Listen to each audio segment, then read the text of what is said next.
శుక్లాంబరధరం విష్ణుం శశివర్ణం చతుర్భుజం ప్రసన్నవదనం ధ్యాయేత్ సర్వవిఘ్నోపశాంతయే. ఓం గం గణపతయే నమః. ఓం శ్రీమాత్రే నమః. ఓం శ్రీ గురుభ్యో నమః. మీనరాశి 1st April 2026 to 30th April 2026 వరకు ఈ నెల్లాళ్ళు మీనరాశి వారికి ఎలా ఉంటుందో తెలుసుకోబోతున్నాం. దానికంటే ముందర గ్రహాల యొక్క స్థితిగతులు ఎలా ఉన్నాయి, ఏ రాశిలో ఏ గ్రహాలు ఉన్నాయో తెలుసుకుందామండి. మేషరాశిలో శుక్రుడు, రవి కూడా వచ్చేస్తున్నాడు.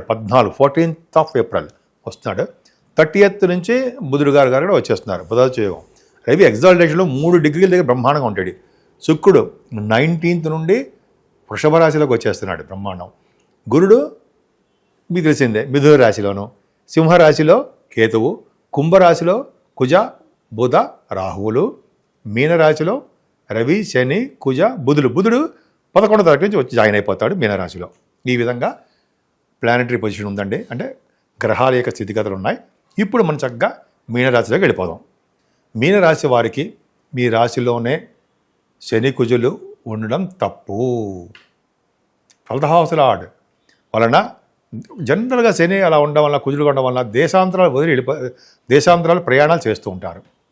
జనరల్గా మీ ఈ కాంబినేషన్ వలన జలగండం, జలం అంటే ఏంటంటే నీటి వలన ప్రమాదము, అగ్ని వలన ప్రమాదము, విద్యుత్ వలన ప్రమాదము, వాహనాల వలన ప్రమాదం కలగడానికి మాత్రమే అవకాశాలు ఉన్నాయి.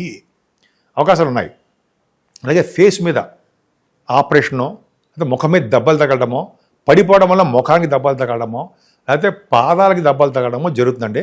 బహుశా మీకు చిన్న చిన్న ఆపరేషను, పంటికి ఆపరేషను, అయితే కంటికి చిన్న చిన్న ఆపరేషను ఏదో మొత్తానికైతే సూచిస్తోందండి.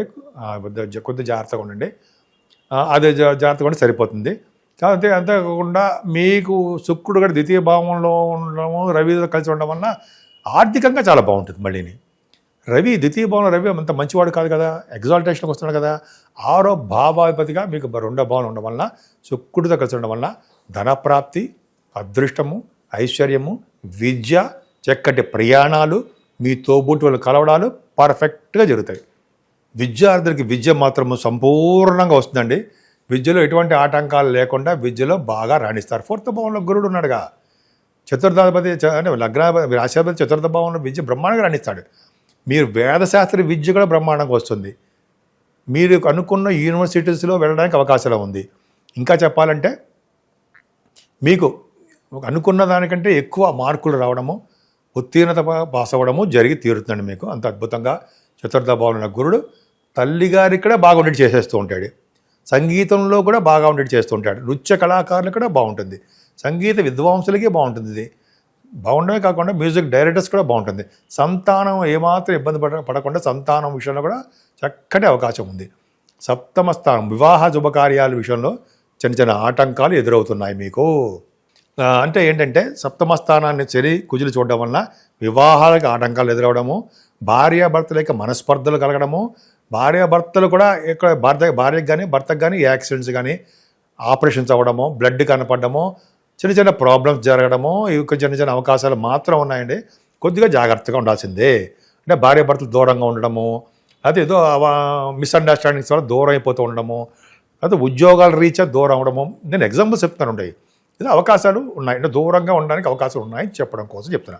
కానీ ఆరోగ్య విషయంలో ఏమాత్రం కాంప్రమైజ్ అవ్వరు. చక్కటి ఫుడ్ తీసుకుంటూ ఉంటారు. ఆరోగ్యాన్ని చక్కగా మెయింటైన్ చేస్తూ ఉంటారు మీరు. ఎందుకంటే గురుడు 8వ స్థానం చూడడం వల్ల కదండి. మీరు నిజంగా మీరు ఆరోగ్యాన్ని సరిగ్గా చూసుకోలేకపోయినా గురుడు ఊరుకుంటాడేంటి, చక్కగా ఆరోగ్యాన్ని పర్ఫెక్ట్గా ఉండేది చేస్తూ ఉంటాడు మీకు. సరే, 9th house లార్డ్ కుజుడు మీకు 12th భావంలో ఉన్నాడు. విదేశాలు వెళ్ళడానికి అవకాశాలు ఉన్నాయండి. కుజుడు మీనరాశిలో రానంత వరకు, కుంభరాశిలో ఉన్నంత వరకు కూడా విదేశాలు వెళ్తారు. ఉన్నతమైన విద్య వస్తుంది, వ్యాపారాభివృద్ధి కలుగుతూ ఉంటుంది. కానీ వ్యాపారాల్లో కూడా కుజుడు ఎప్పుడైతే మీనరాశిలోకి వచ్చాడో వ్యాపారాల్లో కూడా నష్టాలు, రియల్ ఎస్టేట్ రంగంలో వ్యాపారాల్లో అసలు ముందుకు వెళ్ళలేకపోవడాలు, రియల్ ఎస్టేట్ రంగాల్లో బిల్డింగ్ కన్స్ట్రక్షన్ చేసే వాళ్ళకి విద్యుత్ వలన ప్రమాదాలు, అగ్ని వలన ప్రమాదాలు, నీటి వలన ప్రమాదాలు, పైనుంచి కింద పడిపోవడం వల్ల ప్రమాదాలు, వాహనం వల్ల ప్రమాదాలు కొద్దిగా జరుగుతాయండి. రియల్ ఎస్టేట్ రంగంలో ఉన్నవారు, కన్స్ట్రక్షన్ రంగంలో ఉన్నవారు జాగ్రత్తలు వహించాల్సిందే. శని కుజుల వలన పడిపోవడం జరుగుతుంది. కొంచెం జాగ్రత్తగా ఉండండి. పడిపోవడం అంటే కార్మికులు పడిపోవడం జరుగుతుంది. ఎలక్ట్రిక్ షాకులు జరగడానికి అవకాశాలు మాత్రమే. నిజంగా మీకు జరిగిపోవాలని ఎప్పుడు కోరుకొని ఉన్నాయి. జనరల్గా మేము చెప్తూ ఉంటాం ఉన్నాయి. అదొకటి చిన్న ఇబ్బందికరమైన వాతావరణము. ప్రొఫెషనల్గా చూస్తే ఏమాత్రం ఇబ్బంది పడరు. అంటే మీరు మీ జాతకంలో చూసుకుంటే ఆరోగ్యపరంగా బ్రహ్మాండంగా ఉంటారు, ఉద్యోగపరంగా కూడా బ్రహ్మాండంగా ఉంటారు. విద్యాపరంగా మీరు యూనివర్సిటీస్లో విదేశాలు వెళ్ళాలంటే అవకాశాలు తక్కువ ఉంటాయి. అంటే మీరు అనుకున్న యూనివర్సిటీస్లో రాలేకపోవచ్చు సీటు. అంటే ఇంజనీరింగ్ విభాగాల్లో కానీ, మెడిసిన్లో కానీ, స్టెప్ 3 అంటారు సార్ మెడిసిన్లో, అదే మీకు రాదు, వెళ్ళలేరు. ఏదో అవాంతరాలు ఏర్పడతాయి. లేకపోతే ఎండి, ఆ సీట్ కూడా కొద్దిగా రావడానికి అవకాశం తక్కువ. ఎండి ఇన్ మెడిసిన్ కొద్ది తక్కువగా ఉంటుంది. కానీ ఉద్యోగపరంగా నిలదొక్కుంటారు. అదృష్టం వెంటాడుతూ ఉంటుంది. అంటే ఏంటి, అదృష్టం వెంట ఉంటుంది. బ్యాంకింగ్ రంగంలో ఉన్నవారికి, విద్యా సంస్థలో ఉన్నవారికి, ఫైనాన్స్ అండ్ అకౌంట్స్ సంబంధించిన ఆడిటర్స్, వాళ్ళకి ఏ డిపార్ట్మెంట్లో ఉన్నా సరే ఆ డిపార్ట్మెంట్స్ బాగా సక్సెస్ అవ్వడము. అంతేకాకుండా సాఫ్ట్వేర్ రంగ ఉద్యోగస్తులు కూడా బాగా రాణిస్తారండి. ముఖ్యంగా ఈ మీరు సివిల్ సర్వీసెస్ రాస్తున్నారు కదా, గ్రూప్స్ అంటే అంటారు కదా, వాటిలోనూ బాగా ఐఏఎస్ ఐపీఎస్ అంటారు కదా, ఆ ఉద్యోగాలు కూడా రావడానికి అవకాశం ఉన్నాయి. లేకపోలేదు, బ్రహ్మాండంగా దశమస్థానం పర్ఫెక్ట్గా గుర్తిస్తుంది. 10th హౌస్ చూస్తున్నాడంటే గుర్రాలు కూడా మీరు ఎక్కుతారంటాం. గుర్రపు స్వారీ, అసంపద అంటుంటాం కదా, అది కూడా ఉంటుంది మీకు. చాలా బాగుంటుందండి. 10th హౌస్ ప్రొఫెషనల్గా ఉద్యోగం రాని వాళ్ళు కూడా ఉద్యోగం వచ్చి తీరుతుంది. ముఖ్యంగా ఆడవాళ్ళు కూడా చెప్తున్నానండి, మీరు కష్టపడ్డారు, మీరు ఉద్యోగం కూడా నిలబెట్టుకోండి. ఉద్యోగంలో ప్రమోషన్స్ వస్తాయి. అలాగే ఉన్నతంగా ఆదాయం కూడా రావడానికి అవకాశాలు ఉన్నాయి. మీకు అద్భుతంగా ఉందండి. కానీ 12వ భావంలో కుజ రాహువులు బుధుడు వాళ్ళు కూడా యాక్సిడెంట్స్ వాళ్ళు ఇస్తారు.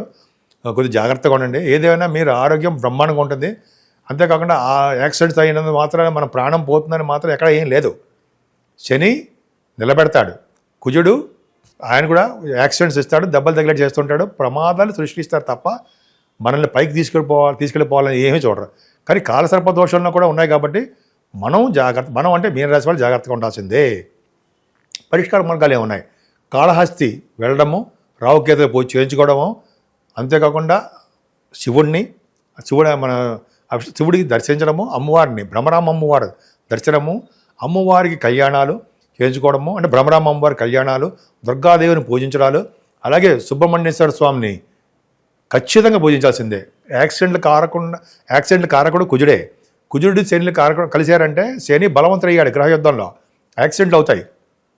కాబట్టి నీటి వలన దేని వలన కూడా ప్రమాదాలు జరగకుండా సుబ్రహ్మణ్య స్వామి కళ్యాణాలు, అమ్మవారి కళ్యాణాలు చేయించుకోవడం వలన, అంతేకాకుండా వెంకటేశ్వర స్వామి దీపారాధన, అఖండ దీపారాధన చేయడం వల్ల దోషాలు పరిహారం అయ్యి చక్కగా బ్రహ్మాండంగా ఉంటారు.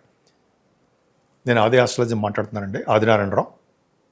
మీకు మీ జాతకాలు చూపించుకోవాలనుకుంటే, మీదే కాదండి, మీ ఇంట్లో వాళ్ళు ఎవరిదైనా సరే జాతకాలు చూపించుకోవాలనుకుంటే ఈ కింద స్క్రోల్ అవుతున్నటువంటి నెంబర్కి ఫోన్ చేయండి.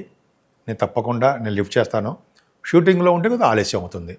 సో పరిష్కార మార్గాలు చెప్పచ్చు. అందులో ఏ పాయింట్ ఆఫ్ అయినా సరే దాంట్లోనే ఉంటాయి. మనం చెప్పచ్చు, కళ్యాణం కానీ, మేనమామలు కానీ, మీ విద్య కానీ, వివాహం కానీ, వైవాహిక జీవితం కానీ చాలా కాంబినేషన్స్ ఉంటాయి కాబట్టి చెప్పచ్చు. ఈ విధంగా మనం చెప్పచ్చు. అది అంతేకాకుండా మీకు వాస్తు ప్రకారంగా కూడా మీకు ఏదైనా చిన్న చిన్న పరిహారాలు కావాలన్నా కూడా తప్పకుండా సంప్రదించండి. నేను తప్పకుండా సలహాలు సూచనలు కూడా ఇస్తూ ఉంటాను.